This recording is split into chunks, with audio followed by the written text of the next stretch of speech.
Excelente. Bien, bueno, entonces vamos a dar inicio a la presentación del seminario de matemáticas aplicadas. Ahorita les voy a presentar al expositor, a Daniel Mechir. Por aquí tengo su semblanza. Juan Daniel Mechir Vargas es candidato a doctor en Ciencias en Matemáticas por la Universidad de Guadalajara.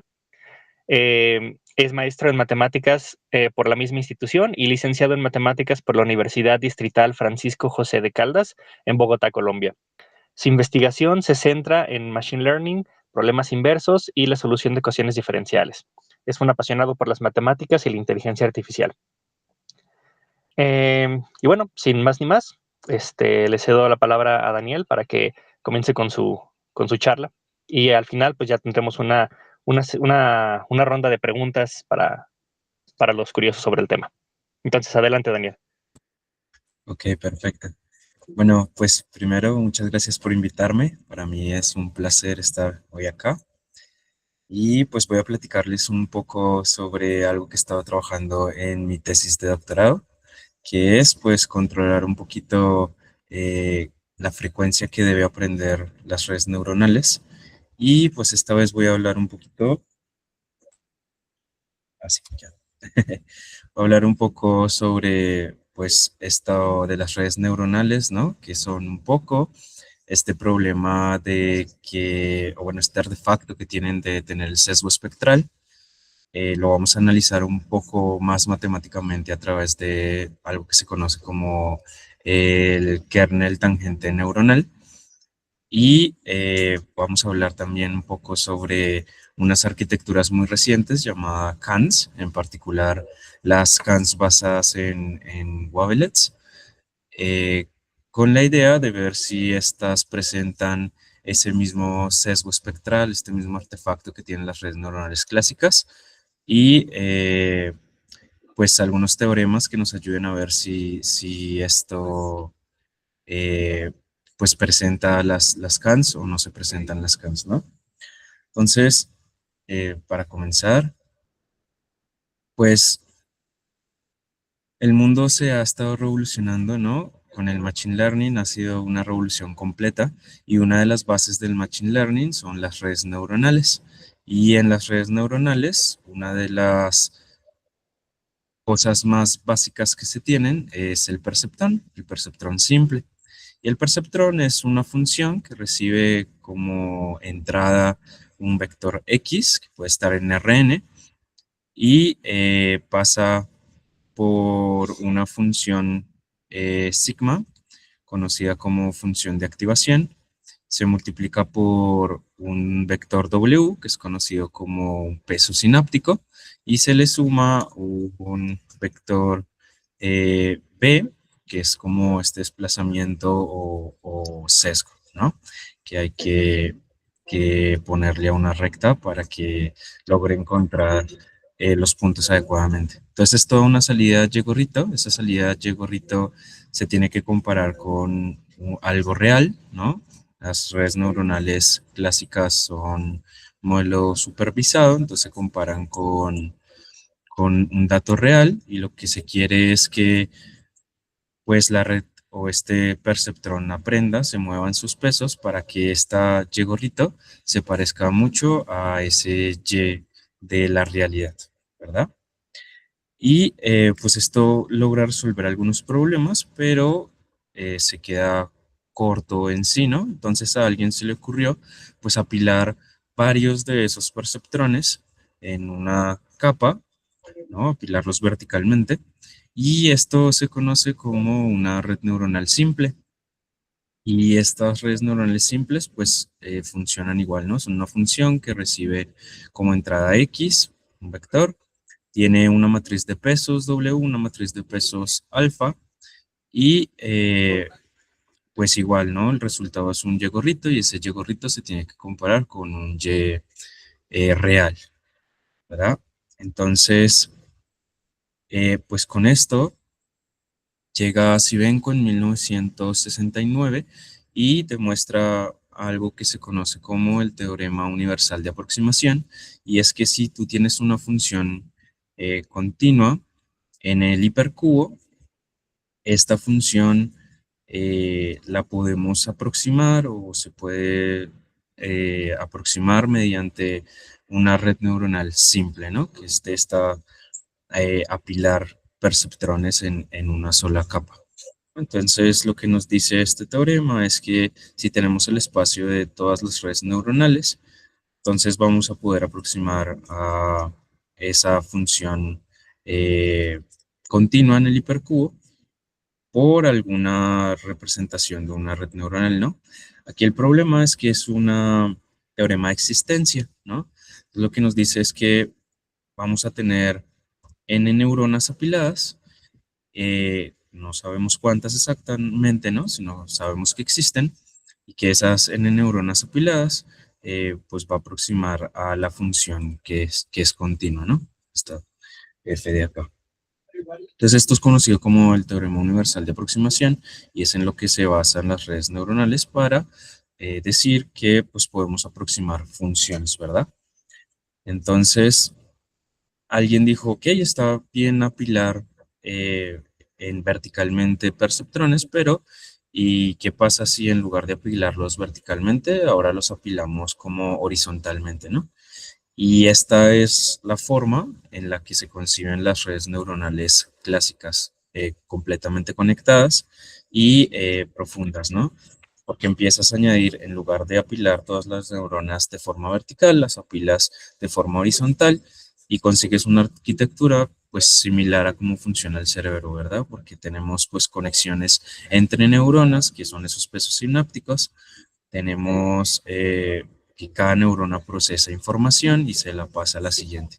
Y luego, pues la salida, estos Y-gorritos se tienen que comparar con los Y reales y lo que se debe hacer es medir el error de lo que da Y-gorrito en lo que es la realidad y tratar de reducir eso moviendo los pesos neuronales, ¿no? Los pesos sinápticos. Entonces, pues esto realmente ha revolucionado el mundo.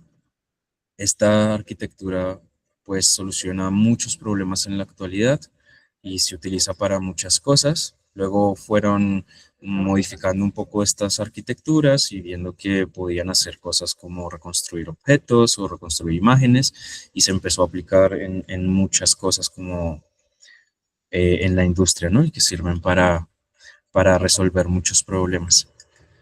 Eh, Aquí está un poco más matemática, esa arquitectura que les mostraba gráficamente, ¿no? En donde pues la red neuronal clásica se puede ver como una función, recibe un input X y va a ser una composición de estas funciones de sigma que son conocidas como funciones de activación, ¿no? Hay funciones de activación que son muy clásicas, que yo creo que en muchas charlas de Machine Learning las van a encontrar, como la esquimoide o la función ReLU o la tangente hiperbólica, ¿no? Entonces están ahí como estas funciones clásicas.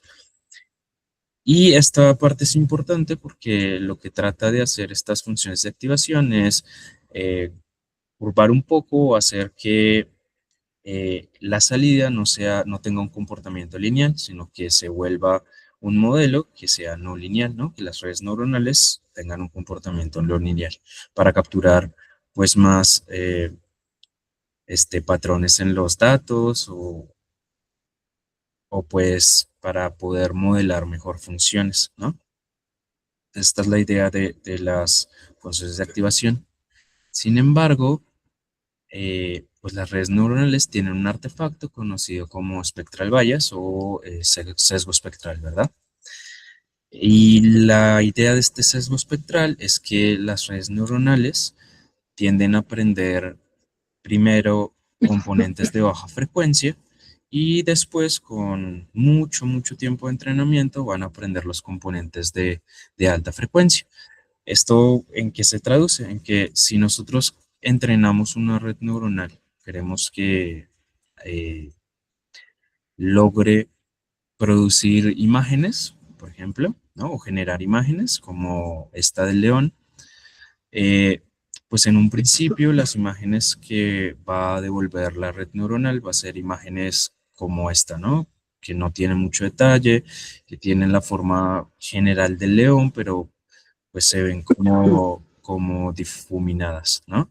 Y lo que nosotros quisiéramos es recuperar cosas como esta, ¿no? Como una imagen de un león real, en donde se vean los detalles de los ojos, de la nariz, de sus bigotes, y, y no tengamos artefactos como estos. O, por ejemplo, si quisiéramos aproximar una función, como por ejemplo esta función seno que tiene alta frecuencia, tiene muchos piquitos, pues la red neuronal en un principio lo único que va a hacer es reconstruir la forma general de esa función seno, pero no va a lograr pues capturar esos picos de la función seno con alta frecuencia que queremos, ¿no? Entonces este es un problema si se quiere recuperar cosas con alta definición, pero también puede ser una solución para cuando queremos evitar ruido, ¿verdad? Porque pues pueden llegar datos como este de acá, esta función seno, en donde estos piquitos podrían ser ruido, ¿no? Y luego lo que nosotros queremos es la forma general de la curva. Entonces, muchos investigadores no tratan el sesgo espectral como un problema, sino como un beneficio. Sin embargo, cuando queremos altos detalles, pues sí es un problema, ¿no? Cuando queremos capturar estos detalles, pues sí va a ser un problema que las redes neuronales no puedan capturar esas frecuencias. Y esto matemáticamente, ¿por qué pasa? O sea, ¿por qué las redes neuronales no capturan esa alta frecuencia? Bueno, como les comentaba, las redes neuronales pues son un modelo de aprendizaje supervisado en donde nosotros le tenemos que estar dando datos reales, ¿no? Puntos reales a la red para que aprenda estos Y, ¿no? Y la idea es minimizar alguna función eh, que mida el error de qué es lo que está saliendo de la red neuronal y qué es la realidad, ¿no? Usualmente la más clásica es el error cuadrático medio, ¿no? Entonces, aquí lo que está midiendo es qué tan lejos estamos de la realidad, qué tan lejos está la salida, la respuesta de la red neuronal de la realidad, ¿no? Y aquí pues X es el dato de entrada, Y es el dato real y teta en el tiempo t son los parámetros de la red neuronal, es decir, los pesos sinápticos y los bias o los sesgos que se quieren mover para que la red neuronal aprenda en algún tiempo o en alguna iteración del aprendizaje de la red T, ¿no? Y entonces, siguiendo esta idea, en el 2019, Jacob propuso algo que se conoce como el operador neuronal tangente, ¿no? Este operador K. Y ese operador él lo propone o lo define como la derivada de la salida de la red neuronal con respecto a todos sus parámetros en algún input, en alguna entrada XR, producto punto con lo mismo, ¿no? La derivada de la salida de la red neuronal con respecto a todos sus parámetros de entrenamiento, eh, evaluado en algún punto de entrada XS, ¿no? Entonces, ese es el operador que él define, y este operador, pues es un operador que es bonito para nosotros los matemáticos, ¿no? Porque es un operador que es simétrico, que es semidefinido positivo, entonces tiene esas cualidades que siempre estamos buscando los matemáticos. Y entonces logró mostrar que con ese kernel que define, eh, la dinámica de entrenamiento de la red neuronal, es decir, cómo va a aprender la red neuronal en cada paso de su entrenamiento, va a estar definida por esta ecuación diferencial 3, ¿no? Entonces viene dada por esta ecuación diferencial 3, que es una ecuación diferencial ordinaria, es separable incluso, o sea, se puede resolver muy simple, Y al resolverla, pues obtenemos esta ecuación 4. Y como les comentaba, ¿no? Ya que este kernel es tan bonito, es semidefinido positivo, es simétrico, lo podemos descomponer espectralmente, ¿no?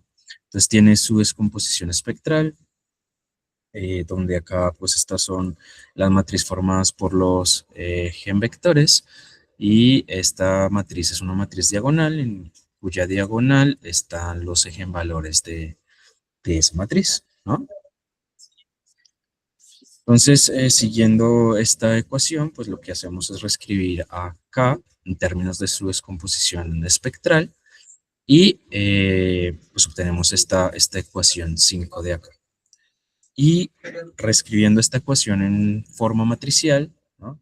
Pues tenemos la ecuación 6, esta ecuación de acá, es una ecuación matricial. Entonces lo que yo quiero que se fijen acá es que la diferencia que hay entre lo que sale de la red neuronal y la realidad decae eh, con este factor, ¿sí? O sea, esto va a estar, la salida de la red neuronal va a estar tan cerca de esto, dependiendo de estos factores de acá.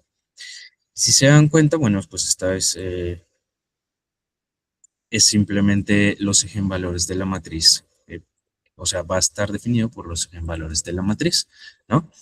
De hecho, aquí va la cuestión, porque si nosotros dejamos que el tiempo tienda a infinito, fíjense que pues esto es una exponencial, todos los eigenvalores son reales y positivos, porque es una matriz semidefinida positiva, entonces todos los valores son reales y positivos. Entonces, cada vez que el tiempo tiende a infinito, todo esto se va para cero. Esto significa que la diferencia entre lo que sale de la red neuronal y la realidad también tiende a cero cuando el tiempo tiende a infinito. Entonces, las redes neuronales serían capaces de aprender cualquier cosa si nosotros la dejáramos corriendo un tiempo infinito. Sin embargo, pues nosotros no podemos hacer eso en la realidad, ¿verdad? Imagínense dejar ahí una red neuronal y no saber cuándo termina de aprender, incluso podría ser hasta el fin del universo y nunca sabemos si ya aprendió lo suficiente, ¿no? Entonces, como no podemos hacer eso, lo que sí nos gustaría controlar son los eigenvalores de la matriz. Si nosotros pudiéramos controlar qué tan grandes son los eigenvalores de la matriz, pues entre más grande es el eigenvalor, pues más pequeño es este valor. Eso significa que más cercano está el valor de la salida de la red neuronal con respecto a la realidad, ¿no? Entonces, eso es lo que quisiéramos controlar, los eigenvalores de esa matriz. Y es más, de hecho, se puede mostrar que los eigenvalores más grandes de la matriz están asociados a los componentes de alta frecuencia, de baja frecuencia, perdón, de la realidad, y los eigenvalores más pequeños están asociados a los componentes de alta frecuencia de la realidad, ¿sí? O en otras palabras, los eigenvalores más grandes eh, están asociados a los componentes que no tienen tanta definición o que no son tan detallados, y los componentes y los eigenvalores que son pequeñitos están asociados a los componentes que tienen mucho detalle, ¿sí? Y es por esa razón que las redes neuronales sufren del sesgo espectral, ¿no? Porque entonces los eigenvalores pequeñitos dominan el aprendizaje de los componentes de alta definición, ¿no? Que se quieren aprender. Entonces, si nosotros pudiéramos mover de alguna forma los eigenvalores de esa matriz, pues estaríamos controlando qué frecuencias debe aprender la red neuronal, ¿sí? Esa es la idea detrás de esto, detrás de la plática en general. Y entonces, bueno, pues con las redes neuronales clásicas, mover esos eigenvalores no es muy claro. De hecho, es algo que, que es un tema de estudio abierto, ¿no? Cómo moverle a las redes neuronales clásicas esos valores. Sin embargo, en el 2024 aparecen estas redes neuronales, estas nueva arquitectura de redes conocidas como redes de Arnold Kolmogorov. Estas redes de Arnold Kolmogorov, así como las redes neuronales clásicas, se basan en el teorema universal de aproximación. Estas redes se basan en el teorema de representación de Arnold Kolmogorov. Este teorema lo que trata de decir es que si tú tienes una función continua en el hipercubo, entonces tú esa función la puedes descomponer o la puedes representar como suma de composiciones de funciones de una sola variable. Entonces este teorema es muy elegante, es muy bonito y de hecho es una respuesta a una de las preguntas de la lista de Hilbert, ¿no? Esta lista que cambió eh, toda la ciencia, cambió todo nuestro mundo que realizó Hilbert el siglo pasado, ¿no? Entonces es una respuesta a si habían funciones que fueran fundamentales de tres variables.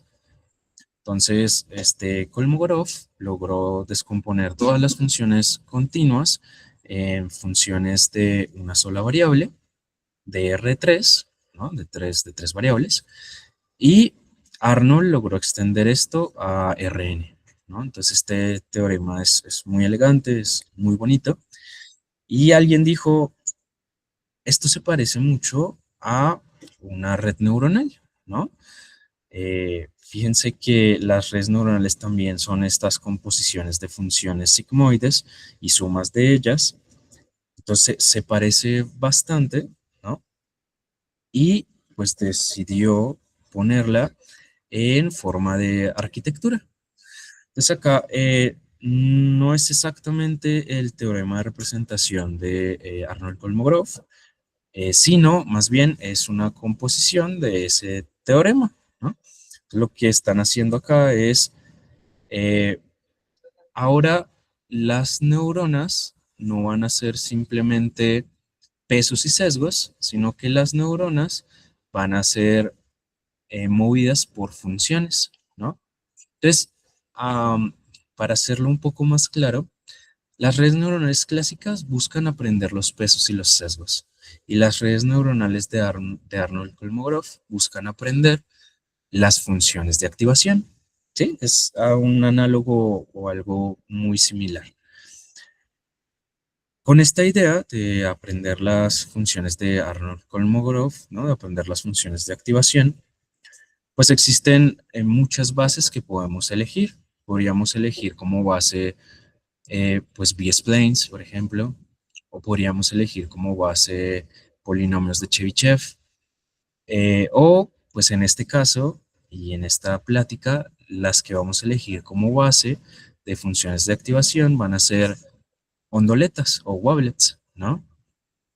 Entonces aquí la idea es, vamos a elegir una ondoleta que vamos a llamar ondoleta madre, y a esa ondoleta la vamos a trasladar, la vamos a escalar y la vamos a poder pesar, ¿no? O sea, vamos a poderla hacer amplia, la vamos a poder hacer pequeña, la vamos a poder trasladar y formando una red con esas traslaciones y con esos escalamientos, lo que uno busca es recuperar una función, ¿sí? Entonces, por ejemplo, pues acá está como representado lo que les estoy platicando, y es que si nosotros queremos aproximar la función 4x a la 5, pues si elegimos una ondoleta madre, como esta de acá, ¿no? Que es conocida como la ondoleta de Morlet. Sí, sí se ve mi cursor. No sé si alguien me pueda confirmar si mi cursor. Sí, sí se ve, gracias. Ah, perfecto. Sí, entonces si elegimos esta de acá, ¿no? Lo que nosotros podemos hacer es trasladarla, escalarla, ¿no? Y empezar a hacer esta composición y sumas entre ellas hasta llegar a aproximar esta función 4x a la 5. Entonces, pues está muy chida esta representación de las Wavelet Cans, porque son un poco más interpretables en el sentido de que podemos ver una descomposición de la salida de la red neuronal, ¿no? O sea, si se fijan, si yo quisiera esta salida, ¿no? Que es esta función de acá, pues puedo ver en cada uno de sus pasos cómo deben ser las funciones para obtener esta salida. Entonces, es una representación que se ve elegante, tiene un teorema detrás que también es elegante, está muy bonita. Entonces, vamos a ver esta representación así muy bonita. Y esta arquitectura pues está cobrando últimamente digamos, mucha relevancia porque puede hacer cosas interesantes. Y una de esas cosas interesantes que puede hacer es controlar la frecuencia que puede aprender. Entonces, fíjense, aquí la idea es aproximar esa función seno que tiene muchos piquitos, ¿no? Que tiene esos componentes de alta frecuencia. Y nosotros elegimos una onduleta madre que es conocida como la onduleta de Morlet, ¿no? Es simplemente esta de acá. Y esta onduleta aparece un parámetro B, que es el parámetro de la frecuencia de la onduleta. Entonces, pues la idea intuitiva es si le movemos a la frecuencia de la onduleta madre, pues vamos a poder mover la frecuencia que va a aprender la red neuronal de Arnold-Kolmogorov. Eso es como la idea detrás de esto. Y fíjense que aquí pues hay varias predicciones para una frecuencia de la onduleta diferente. Entonces, si nosotros tomamos la frecuencia de la onduleta como 1, es esta línea amarilla de acá, punteada, y básicamente recupera solamente la forma general, ¿no? O sea, pues una baja frecuencia. Si empezamos a aumentarle a la frecuencia de esa onduleta, si ya le ponemos 5, ya trata de hacer un poco diferente las cosas. Si le ponemos 10, empieza a aumentar más su frecuencia. Y si ya le ponemos 15, por ejemplo, pues ya recupera toda esa frecuencia o esa alta frecuencia de la función original, ¿no? Entonces, pues esa es una de las cosas que puede hacer las redes neuronales de Arnold-Kolmogorov, que si le mueves la frecuencia a su onduleta madre, pues puedes también mover la frecuencia que quieres aprender de los datos, ¿no? Entonces, esa es pues una de las ideas de por qué esto es tan espectacular, ¿no? Pero, pues como nosotros somos matemáticos, nos gusta entender las matemáticas detrás de esto y decir, ok, o sea, en la práctica parece que funciona. Si le movemos a la frecuencia de la onduleta madre, se recuperan las altas frecuencias de los datos. Pero solamente en la práctica y matemáticamente, ¿qué está ocurriendo? Matemáticamente podemos mostrar que esto sí pasa, que si le movemos a la frecuencia, entonces podemos recuperar cosas de alta frecuencia, de alta definición. Entonces esa es una de las preguntas que queremos responder en la tesis, ¿no? Y que nos llevó a esta investigación un poco de paso. Entonces, para responder a esta pregunta, pues tomamos una red de Arnold-Kolmogorov, la arquitectura más simple que podemos, que es la red de Kolmogorov de una sola capa. Entonces, si tenemos la red de Arnold-Kolmogorov de una sola capa, lo que vamos a tener que mover es los escalamientos, las traslaciones y los pesos, ¿no? Pero para simplificar aún más las cosas, lo que vamos a suponer es que lo único que vamos a mover o lo único que se va a estar aprendiendo van a ser los pesos y las traslaciones y los escalamientos van a estar fijos o van a ser dados.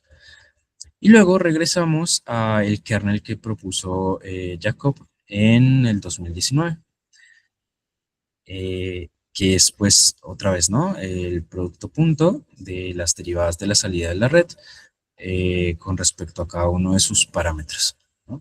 Y pues ya que estamos diciendo que solamente vamos a tener pesos para entrenar, pues los únicos parámetros con los que vamos a tener que calcular sus derivadas van a ser los pesos. Y pues básicamente va a ser un producto punto entre funciones de Wobbler trasladadas y escaladas, ¿no? Entonces, ese va a ser mi kernel, esa suma de ahí. Y aquí es un poquito más teórico el asunto, pero con ese kernel podemos definir algo que se conoce como el operador integral de Hilbert-Smith, que es este TK de acá. Y ese operador, pues lo podemos asociar con los eigenvalores del kernel. Entonces, básicamente, lo que tenemos es esta ecuación 11 de acá. Entonces, si se va viendo, la idea que tenemos detrás de esto es ver cómo se van a comportar los eigenvalores del kernel cuando yo mueva la frecuencia B de la ondoleta madre, ¿sí? Esa es la idea detrás de todas estas cuentas y de todos estos cálculos. Entonces aquí la idea es ver qué pasa con esos eigenvalores lambda i. Pero para calcular esos eigenvalores lambda i de esta ecuación 11, pues primero debo saber cómo van a ser estas GI o esas eigenfunciones, ¿no? Lo que son conocidos como eigenfunciones. Y para esto, pues desarrollamos esta proposición. Si se dan cuenta, por acá aparece el loguito del CIMAT. Este va a aparecer porque el semestre pasado estuve realizando una estancia en el CIMAT y con ayuda de ellos pudimos generalizar esta proposición que antes la tenía un poquito más, digamos, restringida. Entonces, pues se merecen el crédito también, ¿verdad? Entonces, con la idea de ver cómo van a ser los eigenvalores, primero queremos saber cómo van a ser las eigenfunciones. Y esta proposición que nos ayuda a mostrar es que las eigenfunciones tienen que ser combinaciones lineales de las ondoletas trasladadas y escaladas. Eso nos dice esta proposición 1. Y en la proposición 2, ahora, pues como queremos saber cómo van a ser los eigenvalores de ese kernel, ¿no? Esta proposición nos ayuda a transformar con esas eigenfunciones este kernel en un problema de matrices, ¿no? En un problema de matriz, donde los componentes de la matriz pues vienen dados por estos de acá. Y estos valores de acá pues están geniales porque pues son valores que son reales, ¿no? Y se pueden calcular con transformadas de Fourier. Entonces, esta proposición 2 nos ayuda a trasladar todo nuestro problema que teníamos de operadores en un problema pues de matrices, ¿no? O sea, la matriz lo que tenemos que hacer es construirla y una vez la construyamos, pues podamos sacar sus eigenvalores, ¿no? Y pues utilizando estas proposiciones, la idea entonces es que si tomamos una ondoleta madre cuya frecuencia aparece explícitamente, que es pues nuestra idea, ¿no? Moverle a la frecuencia de esa ondoleta para ver qué pasa con los eigenvalores.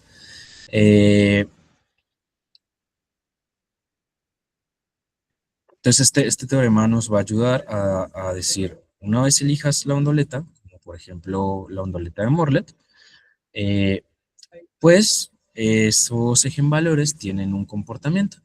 Entonces, en este caso, para la ondoleta de Morlet, el comportamiento de los eigenvalores va a estar controlado por la frecuencia de la ondoleta, ¿sí? Fíjense que de hecho aquí aparece B y acá aparece B. Y cuando B se hace grande, pues los eigenvalores también empiezan a crecer, ¿no? Entonces empiezan a controlar por la frecuencia de la ondoleta.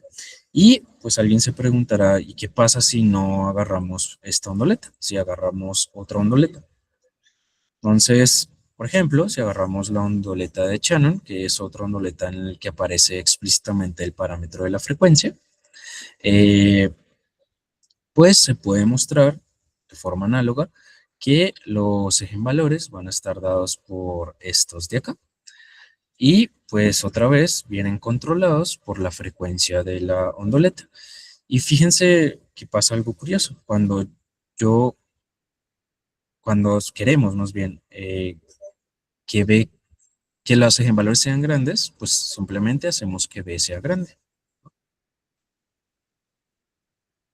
Y acá pues están algunos de los resultados numéricos. Y fíjense, acá tenemos una función que tiene estos picos que son de alta frecuencia y queremos aproximar pues esos picos, ¿no? Entonces fíjense, cuando igual, ¿no? De forma numérica, pues si aumentamos a B, se aumenta el aprendizaje hacia las altas frecuencias y entonces logramos recuperar esas funciones que tienen alta frecuencia. Pero también ahora queremos ver cómo se comportan los eigenvalores de la matriz. Entonces fíjense, cuando B es pequeñito, los eigenvalores de la matriz empiezan a decaer muy rápido. Decaen como muy rápido, ¿verdad? Pero cuando empezamos a aumentar la frecuencia, a B, los eigenvalores empiezan a decaer cada vez más lento, ¿no? Que es el comportamiento matemáticamente esperado, que es lo que queremos. Entonces, con estas ondoletas y con estas arquitecturas, tenemos una forma de controlar qué frecuencia queremos aprender. De hecho, si en algún momento queremos evitar el ruido, pues podemos ir a frecuencias bajas, y si queremos aprender detalles finos, podemos ir a frecuencias altas. Acá hay otro ejemplo en donde tenemos una función en 2 dimensiones, ¿no? Como una especie de imagen, en donde estos puntos podrían significar alta frecuencia, y una red neuronal clásica hace este tipo de cosas, ¿no? No logra recuperar esos detalles finos.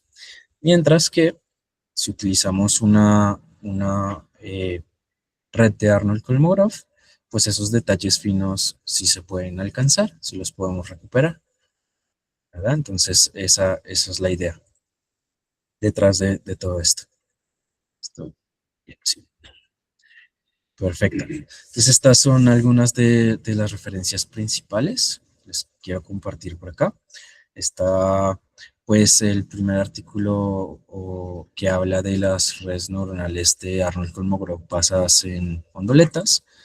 También está pues este artículo de Jacob que utiliza el Neural Tangent Kernel para mostrar esta dinámica de aprendizaje de las redes neuronales. También por acá les dejo una referencia un poco más antigua del Pincus, que es de transformadas de Fourier, con las que se soluciona esa parte de calcular las entradas de la matriz M y J, ¿no? Y por último está este artículo que compara un poquito lo que hicimos nosotros, ¿no? Con esto de las Wavelet, con algo que se conoce como características de Fourier, que también está muy, muy interesante de leer. Entonces esto sería todo. No sé si tienen preguntas.